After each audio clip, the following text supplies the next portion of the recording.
Bwana Mzee Kamwe, yeah. Nikupe hongera au pole ya matokeo? Hongera, pole kwani nimefungwa. Ningefungwa hapo ndio. Manake game ilikuwa umeitawala mapema, umepata magoli mawili mapema kabisa dakika 10. Hii ndio pressure ya mpira nao inapokuwa. Tumefunga, tumepata pressure, wamesawazisha, maisha yanasonga. Yeah.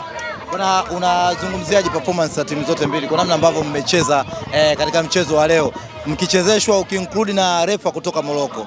Umeiona mwenyewe, football yenye akili, football isiyokuwa na uonevu, football yenye uhakika. Kila mtu amecheza mpira kwa uwezo wake, kila mtu amefungwa kwa uwezo wake, ndio matokeo yalivyotokea hayo, lakini refa is very better. Bwana, mzungumzie goli la Clatous Chota Chama.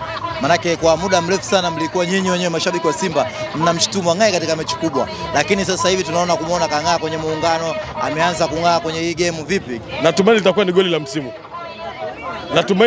la msimu. Amefunga goli zuri, goli lisilokuwa na bahati mbaya, goli lenye heshima. Amejitahidi, ameonyesha uwezo wake, ameibeba timu mikononi mwake. Tumemaliza mpira. Ubingwa ni kama mmeutupa kwa Yanga. Tutatupaje ubingwa kanga? Kuna mechi 10. Hiyo ndio kitu tunashangaa, kwa mna maana Yanga atashinda mechi zote? Mpaka sasa hivi hajapoteza na muda mrefu. Ni sehemu ya mpira, apoteze asipoteze, haiishi mpaka ishe. Kwa hiyo itakapoishia ndipo tutakapopata majibu. Yeah. Ujumbe gani unamwambia kijana wako?